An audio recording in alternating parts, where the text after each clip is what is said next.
राधे राधे आप सभी को। आज हनुमान जी का ध्यान करते हुए आप सभी को मंगलवार व्रत कथा का श्रवण कराएंगे।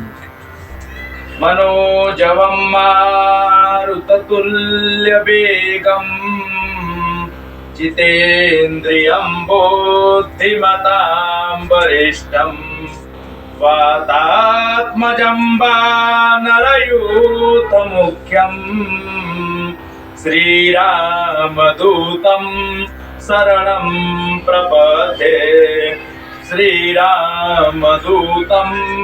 शरणं प्रपद्ये। आइए आप सभी को हनुमान जी का ध्यान करा करके मंगलवार व्रत कथा का श्रवण कराते हैं। कहा जाता है कि एक समय एक नगर में एक ब्राह्मण रहता था। वह ब्राह्मण बहुत ही पूजा पाठ करने में तत्पर रहता रहा, लेकिन भगवान का भक्ति करते समय वह किसी चीज का ध्यान नहीं करता रहा। वह भक्ति करता रहा, सदैव भगवान हनुमान जी को भोग लगाता रहा, लेकिन उसे पुत्र की प्राप्ति नहीं थी। एक दिन वह वन में गया और हनुमान जी के कृपा से भगवान का पूजन वहां पे करने लगा।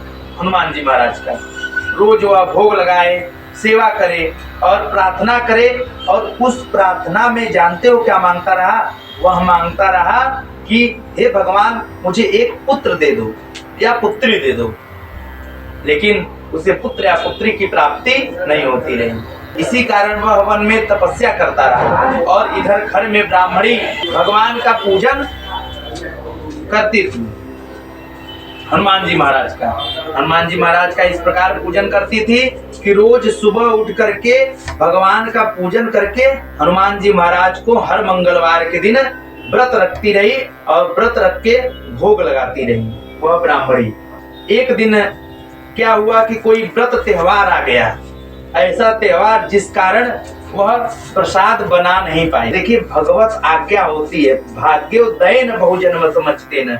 जब बहुत जन्मों का भाग्य उदय होता है तो भगवत व्रत करने का अवसर प्राप्त होता है, भगवान को भोग लगाने का अवसर प्राप्त होता है।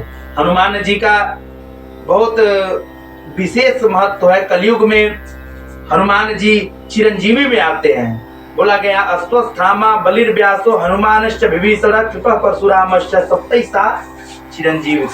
हनुमान जी भी जो है 7 चिरंजीवी में आते हैं। इनकी बहुत विशेष कृपा रहती है।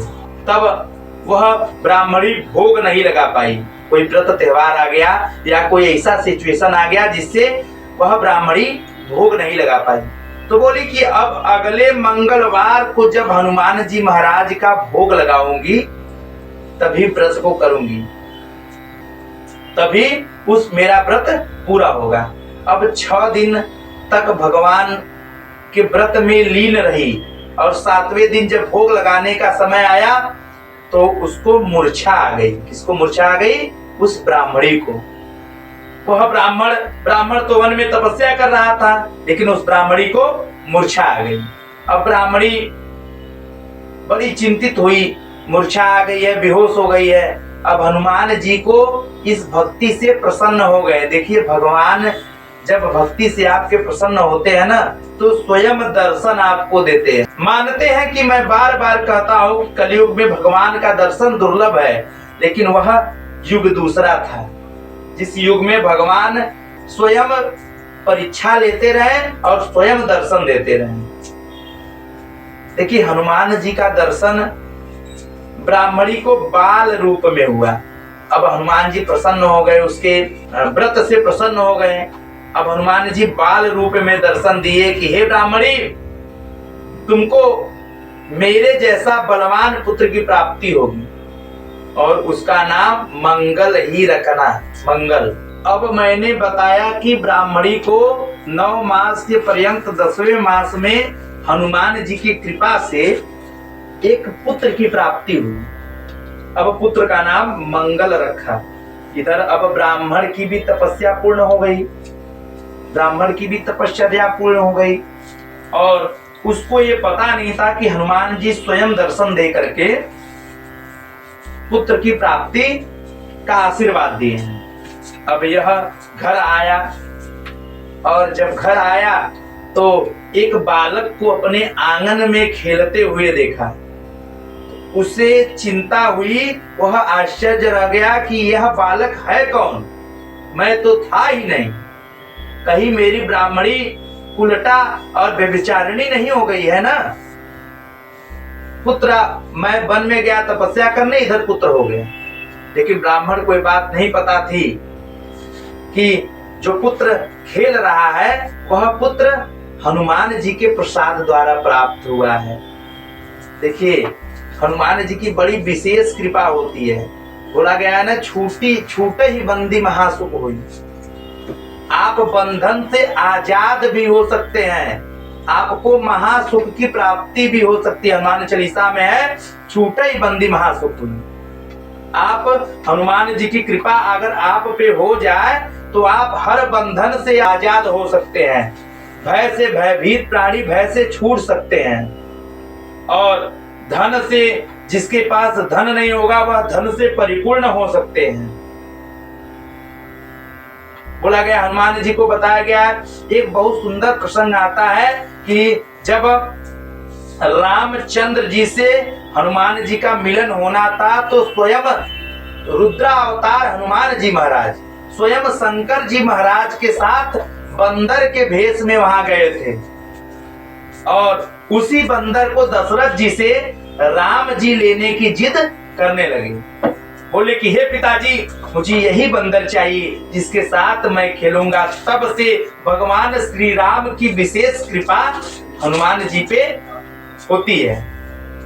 और हनुमान जी की पूजा करने से शनि स्वयं शांत होते हैं, क्योंकि शनि वचन दिए थे हनुमान जी को कि जो आपके शरण में रहेगा उसको मैं कभी भी हानि नहीं पहुंचाऊंगा। हर ग्रह हनुमान जी के अधीन रहता है। कोई कोई कहता है ना कि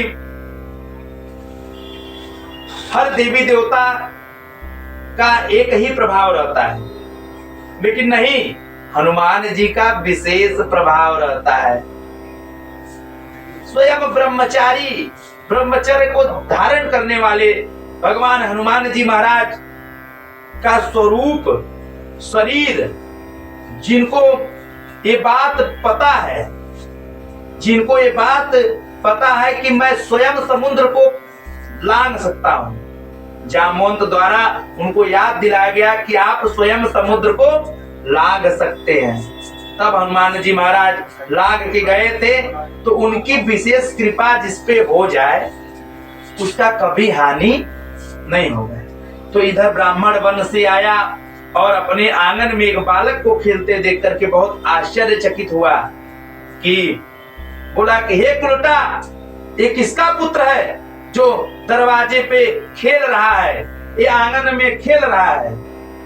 तब बताइए, हे स्वामी, ये मेरा ही पुत्र है, आप मानिए चाहे मत मानिए। लेकिन ब्राह्मण को विश्वास नहीं हुआ, अपने पत्नी को कलंकित समझा। और एक दिन क्या हुआ, वही ब्राह्मण कुएं से जल भर के लेके जा रहा था। और जब कुएं से जल भर के लेने जा रहा था तो ब्राह्मणी बोली, हे बेटा मंगल, ये तुम भी जाओ उसके साथ। बोली ब्राह्मणी, हे बेटा मंगल, तुम भी अपने पिताश्री के साथ जाओ। अब मंगल अपने पिताजी के साथ अर्थात उस ब्राह्मण के साथ गया। अब मंगल के साथ उसके पिताजी कुआं में पानी भरने गए। ब्राह्मणी द्वारा भेजा गया कि जाओ पिताजी के साथ चले जाओ। अब इसको तो चिंता था मन में कि मेरा पुत्र है नहीं है। एक कुलटा व्यभिचारिणी जो स्त्री है वह पता नहीं कहां से पुत्र, किसका पुत्र पैदा कर दी है। अब मंगल को ये कुआं में फेंक आए, फेंक कर पानी लेकर आए तो मन से बोल रहे, मन में मतलब व्यथा रख के बोल रहे हैं कि हमारा पुत्र जो मंगल है वह कहाँ है। तब तक मंगल पीछे से आया, बोला पिताजी मैं यही हूँ। अब ब्राह्मण बड़ा आश्चर्यचकित हो गया कि यार हम तो इसको फेंक के आए थे। तब रात को जब ब्राह्मण सोते हुए सोया तब हनुमान जी सपने में आए। बोले कि हे ब्राह्मण, तुमने जिसको फेंक कर आया था वह मेरा प्रसाद है, मेरे द्वारा दिया हुआ प्रसाद है। मैं ब्राह्मणी के व्रत से खुश होकर के इनको प्रसाद दिया हूं पुत्र के रूप में, और तुम मेरे प्रसाद को फेंकोगे, ऐसा कभी नहीं हो सकता, तुम्हारा नाश हो जाएगा। तब ब्राह्मण सपने में ही क्षमा प्रार्थना मांगा, अपने पत्नी से बोला, हे ब्राह्मणी, मैंने गलत किया तुम्हारे साथ, तुमको उल्टा बोलकर मुझे माफ कर दो, क्योंकि स्त्री का धर्म होता है कि वह अपने पति को माफ कर दे। स्त्री का बहुत बड़ा धर्म होता है। स्त्री का धर्म क्या होता है? स्त्री जिस दिन अपने पति को बोल दी कि तुमसे शादी करके मेरा जीवन बर्बाद हो गया, उसी दिन उसका सौभाग्य दुर्भाग्य में बदल जाता है।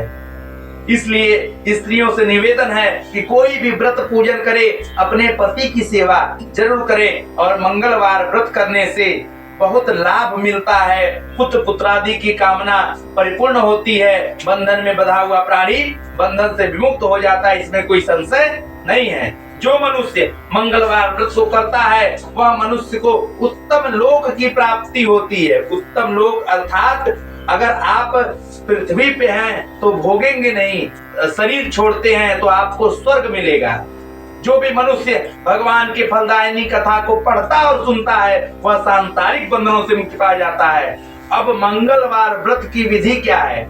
सुबह उठे और हनुमान जी का पूजा अर्चना करके हनुमान जी को प्रसाद चढ़ाएं, लाल पुष्प चढ़ाएं, सिंदूर से हनुमान जी को लेपन करें, और उसके बाद जो है भगवान जी का पूजन करें, और दिन भर निराहार व्रत को करें, कोई आहार न ले, और शाम को प्रसाद बनाकर पाएं, और हनुमान जी प्रसाद तब पाएं जब हनुमान जी को भोग लगा दें। इस तरह मंगलवार की व्रत कथा आप लोग को सुनाए हैं, और आप लोग इसको सुन करके भगवान की कृपा प्राप्त करके अंत में वैकुंठ लोक में प्राप्त करिए। बोले हनुमान जी महाराज की जय। नमः पार्वती पते हर